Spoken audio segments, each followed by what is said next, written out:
Hey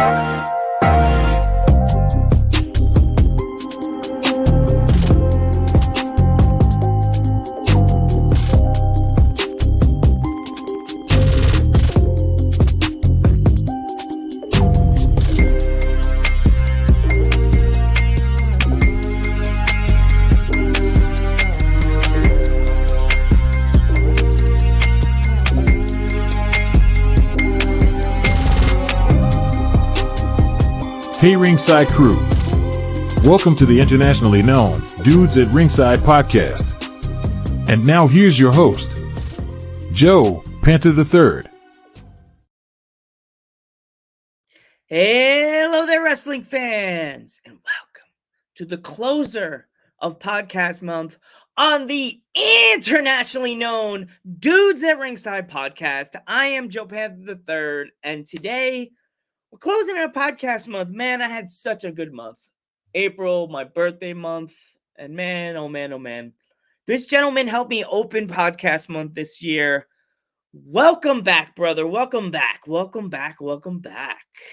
Oh, mate, you're a true pleasure to have me back on here, and I respect it as well. But for folks who don't know who my suited fella is, I am Soul, host of the Soul Sessions, a wrestling interview podcast based in Scotland.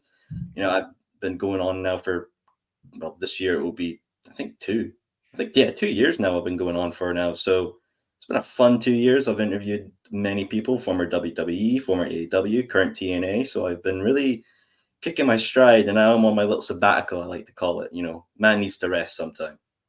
Yeah, I get that. And I'm like, I've been in this game for 4 years and like on YouTube for 8.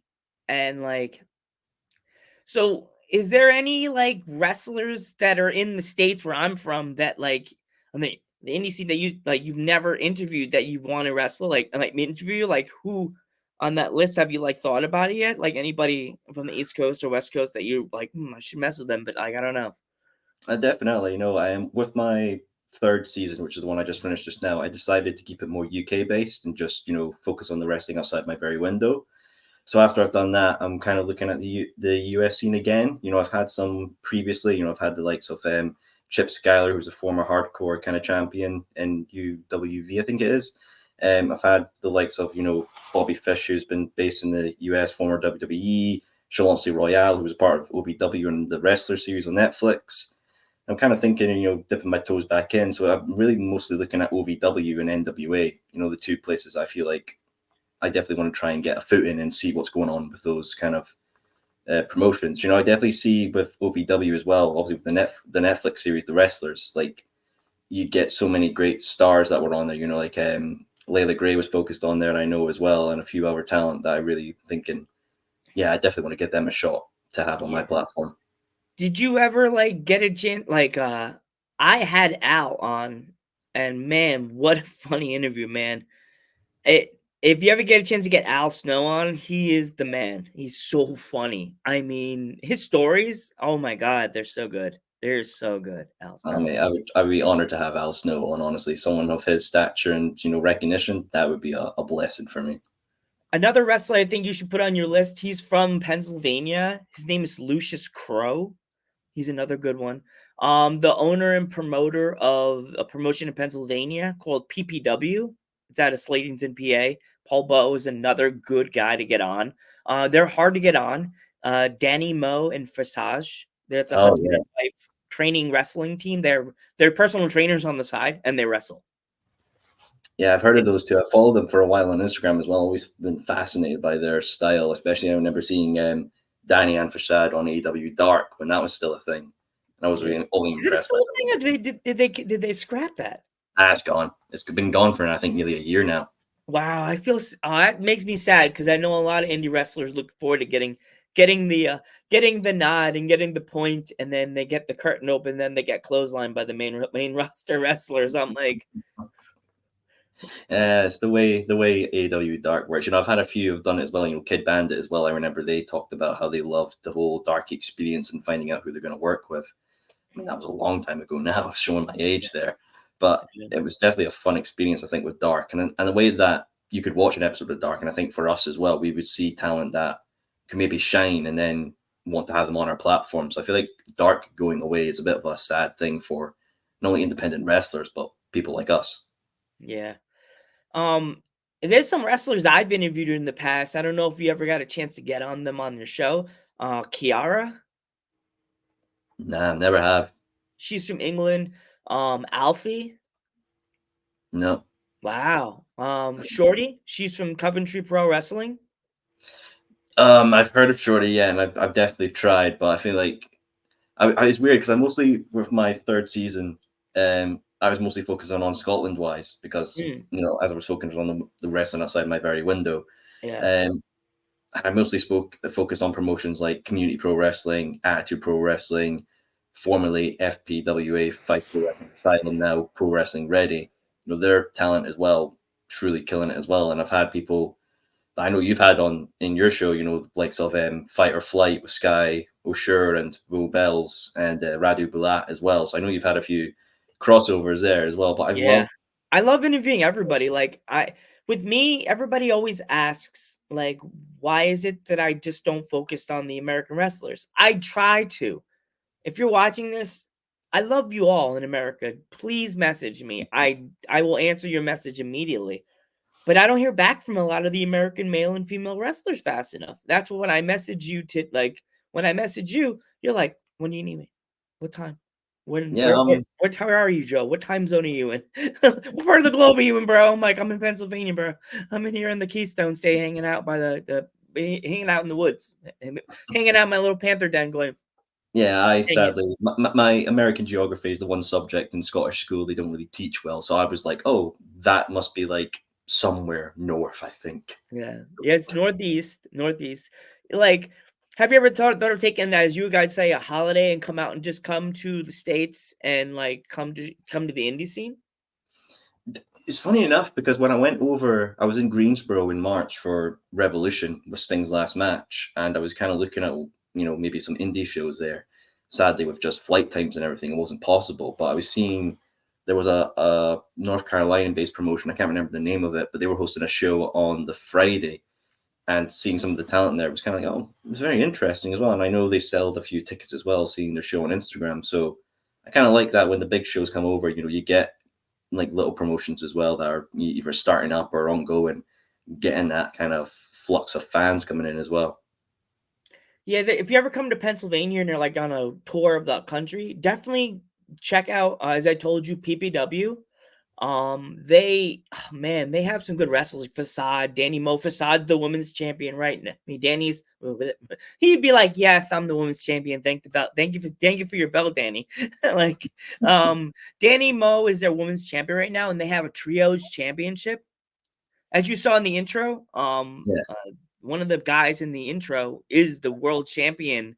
Actually, it's kind of not doing my own horn, but he kind of predicted it on Dudes at Ringside. He was gonna win the championship, and the next day, ding, magic happens, and the magic wall is now needing like backup wood behind it because it's cracking. So many championship belts that have graced this beautiful screen.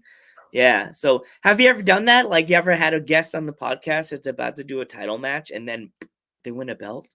Yeah, a few actually as well. It's funny you mention it. I don't know if you're familiar with August Artois, the real and raw gentleman that he is. August was on my show going for a bull rope match, the FIPW, no, just FIP championship, a belt that's been held by the likes of, I'm pretty sure Roderick Strong's held it, Brian Danielson's held it, Seth Rollins has held it as well in Homicide.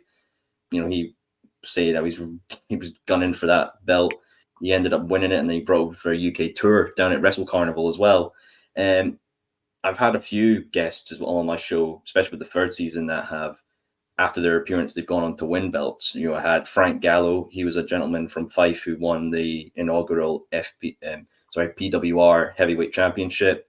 I've had Danny Luna from TNA. She went on to win the Knockouts Tag Team titles with Oh wow. Jody Threat. And the boys from Subculture, I know they've won the Rev Pro titles, tag titles. I know Sunshine Machine, they're killing it as well in the UK scene as well. Nicole Jasmine was someone from my season 2. She became an inaugural champion for Attitude Pro Wrestling as well.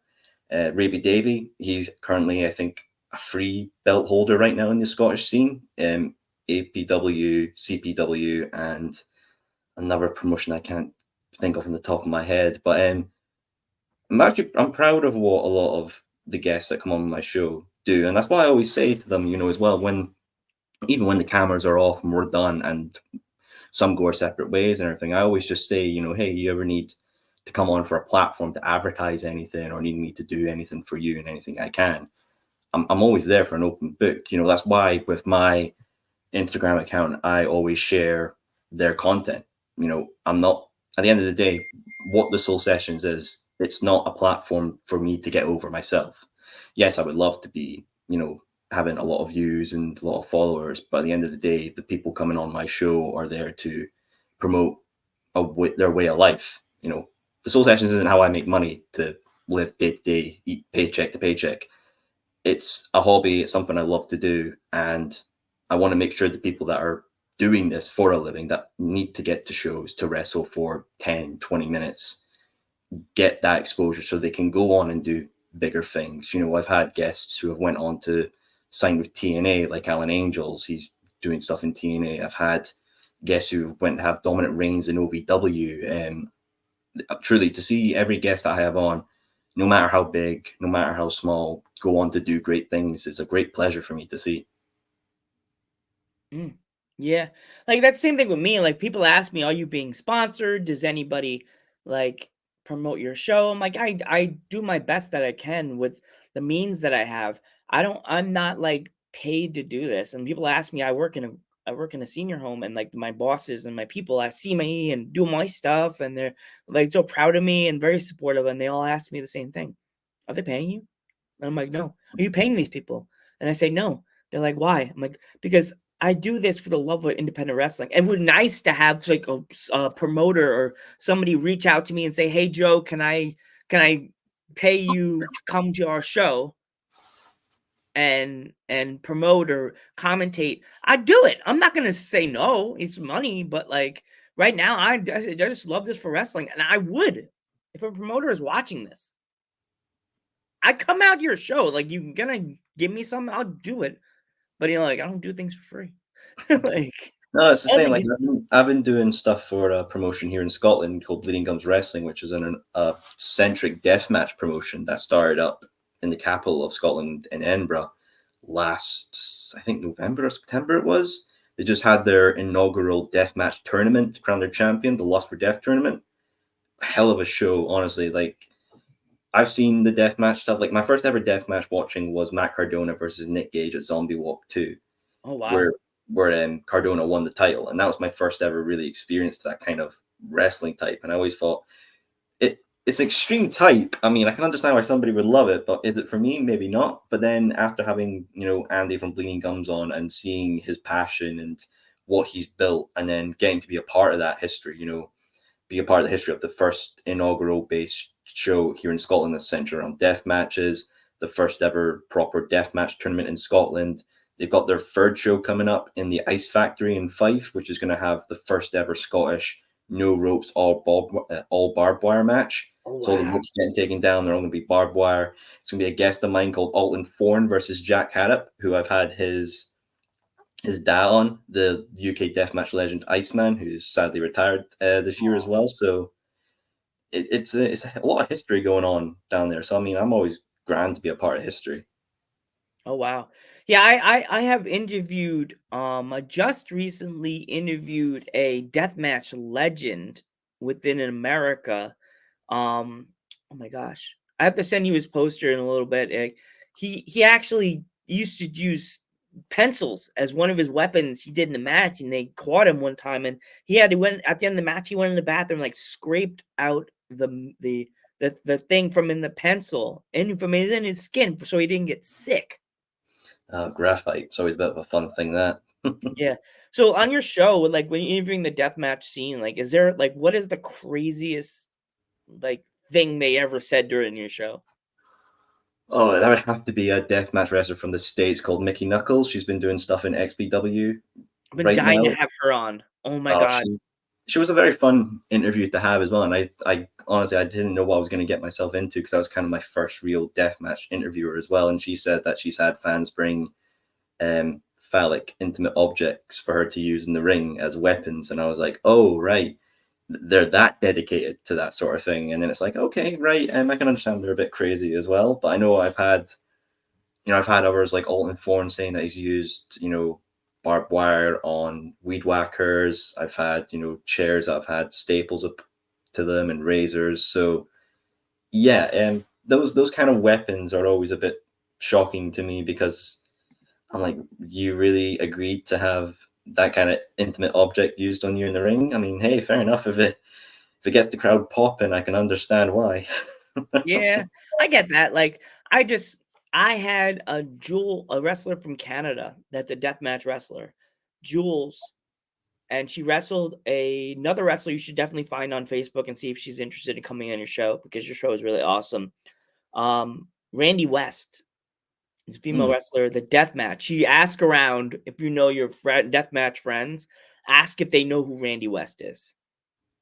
She's like a Right. legend in the States for like the deathmatch scene. She's little, short hair, and she's a spitfire in the deathmatch scene. Like, she's one of those people that you're like, oh, you mean Randy West? I'm like, yeah, and my real name's Randy. So immediately she's like, what's your name, Joe? I'm what's your real name?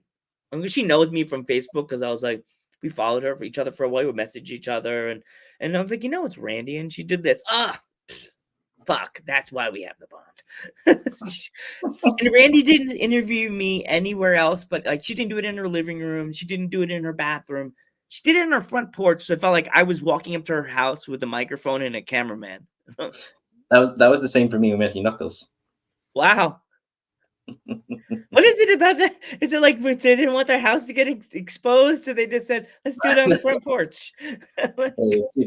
People are secretive as well. You never know where crazy some fans are in the day and age of wrestling. You've seen all the tribalism going on in the internet with Cody Rhodes and The Rock and all that. So yeah, wrestling fans are crazy. Another wrestler, he doesn't really do much interviews, but definitely should try to get Alpha Jr. He was in my intro. I'm definitely planning to go international with this next season, which will be my 4th season of doing this. As I've said, thinking OVW and NWA, but I'm happy to hit up anywhere pretty much in either the US, Canada. That's everybody that I interviewed. Go on my page and just see who you like, and it's just like, go ahead. I don't care. I like seeing the talent that I've interviewed get approached. Yeah. You know what I mean? It's sad to think that wrestling fans just think it's just pick or take it. I don't like this guy. I don't like that girl because I never seen them live. 90% of the wrestlers I interview, it's a secret to you, to telling you right now, we're on camera and I can say it. I don't give a shit. 90% of them I've never seen live. I've just seen a clip. And you know what? The clip for me is my hook. I'm like, yeah, I know. Like I've seen I've seen pretty much all the PWR guys live. I've seen some of the ICW guys as well live. I've seen some of the Southern down in England individuals as well. I've seen, Bobby Fish, who I've had on. I saw him at Revolution 2022. So I've seen like a fair few of them as well. So I'm always happy to see guests in person as well. I always really enjoy it as well. But I mean, with my last season as well, it was over 70 interviews that I did. So it was from episode 50, which was my 2-parter, to my season finale with Danny Luna at 120. So to go from 50 to 120 from June of last year to March, it still even blows me away, because I was thinking of packing all this up at one point and thinking, yeah, let's just ride off into the sunset. But I'm still going. I'm still trucking along. Yeah, when you speak to Danny Luna, just definitely tell her about the podcast, Dudes at Ringside, because I also been wanting to get Austin from England. Luna, is it Luna Austin or is it Austin? Lana Austin from Yes, Progress. I'm dying to have her on for like 2 years. It's always been funny because I know this, but the viewers who watch my show don't. If you go from, I think from season 3, from 50, well, maybe from 52 to 120, they're all kind of connected because, so this is funny, right? So I really started with like the Pro Wrestling Ready guys, and I've interviewed some before. They all led into having all of them on. And then when they had their show, Truth or Dare, which is based, because they host their shows in a nightclub here in Scotland called Truth. So did promotion for them for their show there, had the tag team guys on, had some of the women wrestlers as well, and people going into that tournament there. Then when All In came around, I had the co-owner of Progress on, Lee McAteer, Mm. who obviously Progress is one of the biggest promotions here in the UK right now. And from Lee, I got people who had done stuff for Progress, like Taint Mate Fairs. He's now a TNT champion down south as well. Sunshine Machine, they're a tag team as well. They've done stuff for they've done stuff for Progress and Rev Pro. But like the craziest lineage of guests is I had Bevan. He's a gentleman who owns a promotion down south called No Mercy.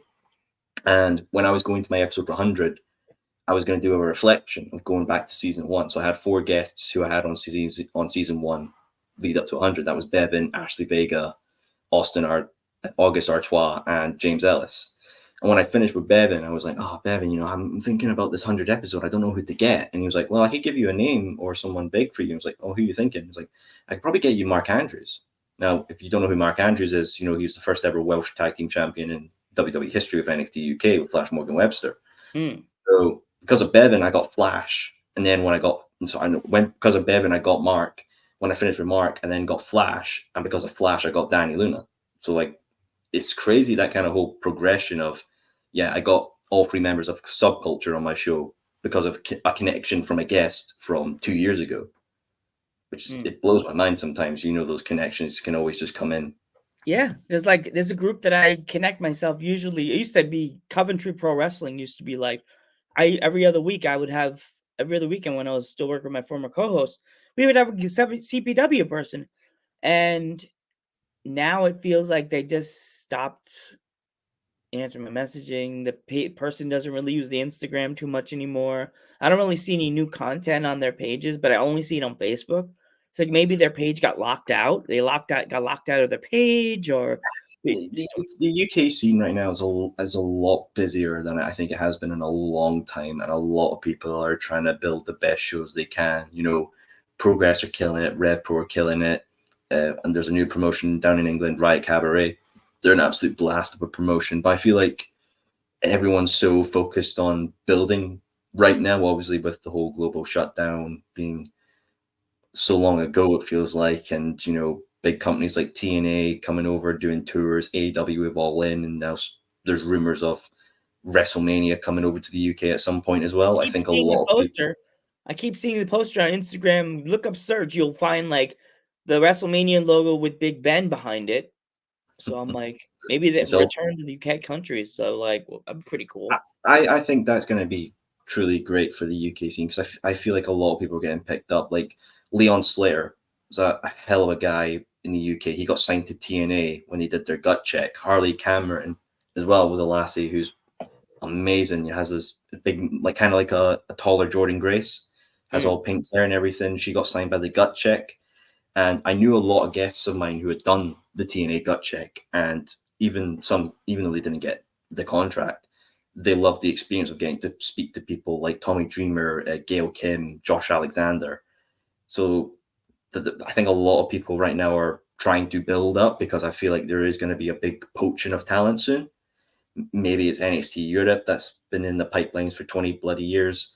Maybe it's going to be TNA or AEW if they come over and take people during All In weekend.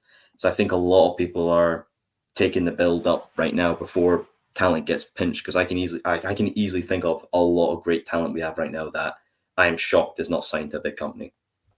Yeah, it's crazy because there's a lot of, as you know, a lot of awesome indie wrestlers that haven't been picked up in the UK. And I know some of them, like Alfie. She should have been picked up a long time ago. She's an a UK rate-based wrestler. She could do hardcore matches. I could see her taking on Ruby Soho, definitely in a hardcore match, and bringing her to the school.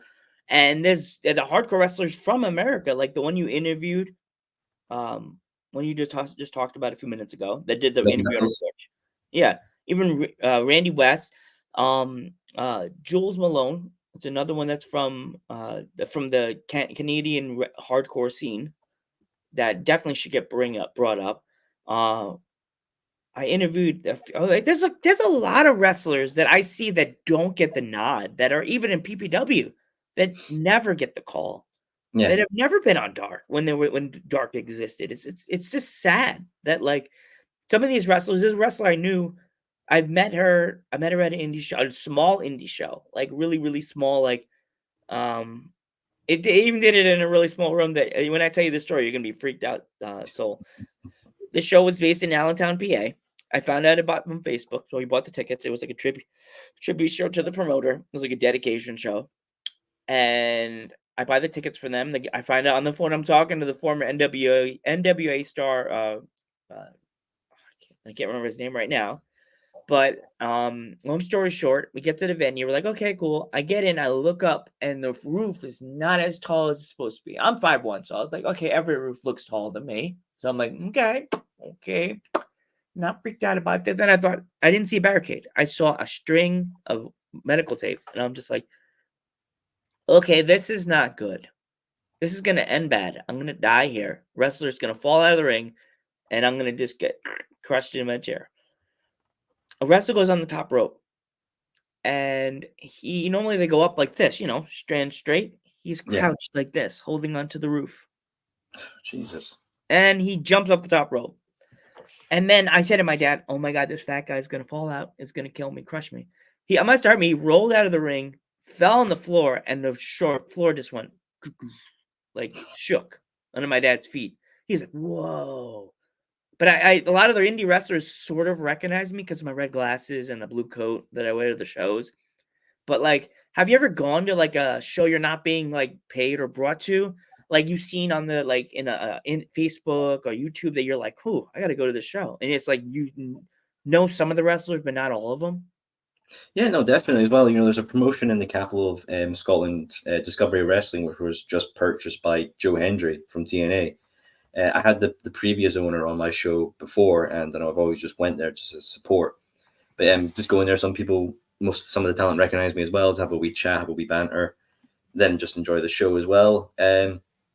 Yeah, no, it's kind of crazy as well. Like the whole recognizing thing is weird to me. When I was even at the Lust for Death tournament as well, I had some guy who had a couple of pints in him, pull me aside and was like, "Oh, you're that guy from the interview thing." I'm like, "Oh yeah, it's me." And he was going through all my guests, being like, what they like in person. I was like, "Oh, they're really nice, really nice." And talking about some of the controversial figures I've had on my show as well. And they're like, "Oh, what you interviewed him?" I was like, yeah. I was like, "Oh man, that's so cool you did that." I was like, "Oh no, thank you." It was a lovely long interview, that one. So, let's go into it. Like, you wanna talk about some of your controversial guests you've had on your show? Let's do it. Well, I mean, the real controversial only one is I've interviewed Marty Skrull. I think it's real first interview after the whole being let go from ROH. Mm. So with the interviews like that, it's like before we started recording, I always ask the guest, like, is there anything they can't talk about? Like, was there like certain interviews you've done? Like, have you ever had like a limited of like the questions that you're supposed to ask them, or do you just have questions that you write down, or do you just have everything off your head?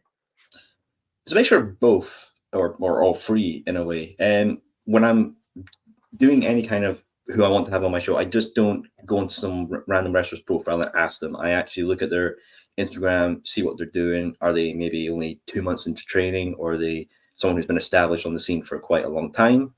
Look at their profiles. I'll either send them a Instagram message, or if they prefer contact by email, send it by email. If we agree upon something, get a date and set. Pretty much, I just go on their Instagram or Cage Match and just take a bunch of notes, take a lot of screenshot pictures, and kind of always structure my interviews as well. I always start off, by saying, every guest has a story and every story has a beginning. So and so, how did your story begin as a wrestling fan? Get that kind of knowledge of how they liked wrestling to begin with, then jump into my points. If they mention something that deviates from that point, I try the best to keep it in my head. But when I've had a couple of pints, it's a bit harder to do than I usually do. Then when they got that point, I jump onto that point, try and steer back. But if it's a very interesting topic, then I'm always going to try and keep it onto that point of the topic. But yeah, like I've had interviews that I've taken maybe 20 notes for, and it maybe only goes 25 minutes. Or I've had an interview where I've only had maybe six pile of notes, and it's maybe went for 45. You can never really judge how long or short these things can go. If any interview of mine goes over 20 minutes, I'm happy. I don't mind if an interview is too short or too long, as long as it feels natural. then I'm absolutely fine. I mean, the longest interview I had is the one with Skrull. I think that went for nearly 3 hours. Wow. Yeah, 3 hours. I had to Did divide you up. make it a three-parter? Did you like break it, like end it at a certain point and make that a part one and then put the movie part? Two parts. So that was episode 50 and 51, which was the premiere of my season 3, which was Skrull. So I ended the first episode point about his Wrestle Kingdom Junior title defense against the likes of Osprey and El Desperado, and then just continued on from there. So it kind of went really naturally with the whole first part talking about his career and starting up with Ring of Honor and the Teenage Boot Camp as well, and then New Japan. Second half was pretty much the Elite, Bullet Club, BTE, ROH, and AEW, and then what he's been doing since. So it kind of flew naturally as well, which I love that. And people have, it's been viewed a lot as well. I think it's over 600 views the second part. So I'm happy with how it's done. Awesome. So like just to close it out, if my fans want to follow you on social media or find any of your awesome interviews, how can they find them? Yeah, of course, man. So on YouTube, it's at the Soul Sessions Official 2, where you can find the YouTube channel. Subscribe if you would wish. I always joke about the YouTube like and subscribing thing because YouTube's been around since 2005. I would just like to take the mickey out of it. And on Instagram, it's at the Soul Sessions Official. You could see all the previous guests from season 1, 2, and 3. If you also want to see what I do on day-to-day basis, check out the Wrestling Republic. They're an Instagram page as well with over 70,000 followers. I'm a part of like the team there. We do daily debates, daily recaps. For our WrestleMania plans, we've got a full debate show coming up as well, which will be on the Friday, and then on the Saturday, Sunday, we are planning, because obviously we are UK based, so WrestleMania is going to finish at 4 or 5, and we're planning an after immediate reaction to WrestleMania. So we might be tired for that, but Oh God, you guys would be you guys are gonna be like up at 5 o'clock in the sea. That's my panic. My one thing I say when I interview, I get the wrestlers in the UK, I always try to get it about this time. 11, 12 o'clock, lunchtime for me, or 2:30, 3:30. So I'm not that's killing you that's guys. what that's what I loved about my third season, because obviously it was all UK based. I didn't have to stay up until 1 or 2 or find out about Eastern Mountain or Pacific times. I was just very simple to do. But I'm very proud of what I've done with this third season. Obviously, starting off with Skrull, and then I've had the likes of, Session Moth Martina, and having, who I've mentioned many times before, obviously Sunshine Machine, Kona Progress.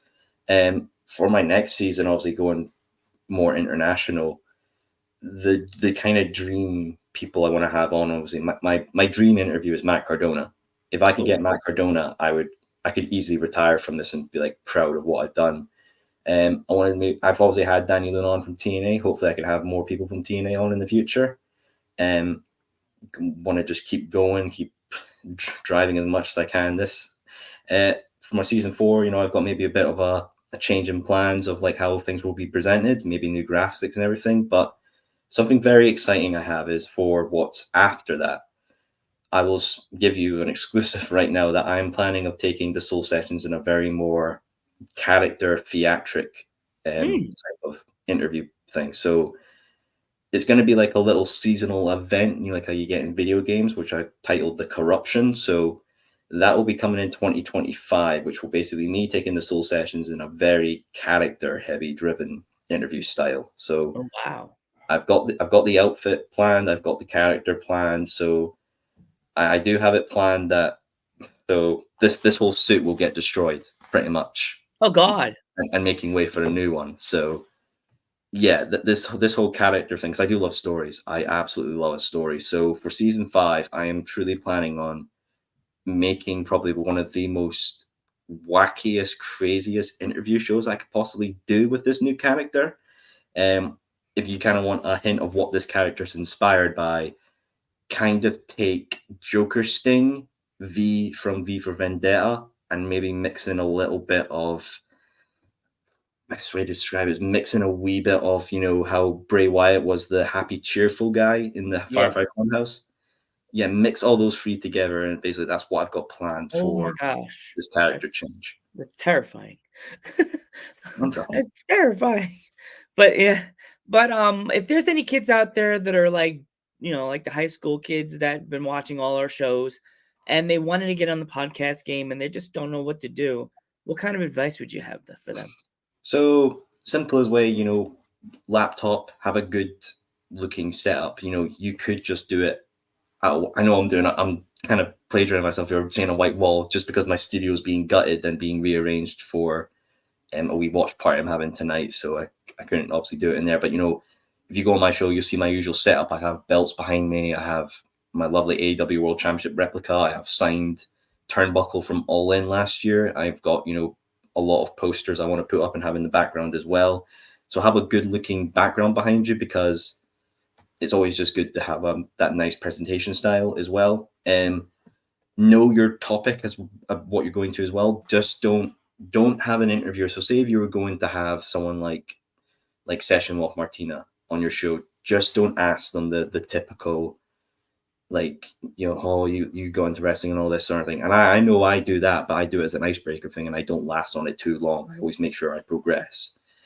Have your interviews flow naturally as well and what you're talking about. So have the starting point of where they got into and then maybe go year by year. Or if you're talking about a particular subject in general that you want to focus on. So say if you're a TNA based wrestler podcast show, maybe talk about, NWA TNA forming in the early days, Hogan and Bischoff coming in.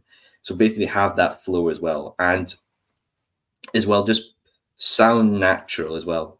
Because if you sound robotic and you're stuttering and you're struggling, or if you've got your phone up and you're just doing that while talking to somebody, it's no a good look. It is really no a good look. Trust me, because I've had some talent tell me some horror stories about some interview shows. So just feel natural is the main thing to say as well. And I would say as well, look at what other people are doing, whether it's me or Joe or whatever other people are doing.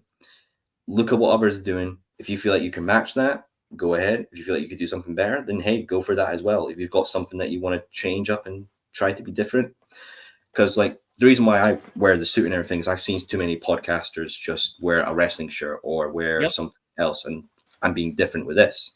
As I mentioned, I'm planning on taking my show in a very character heavy route. I don't think that's something that's really been doing in the interview scene right now.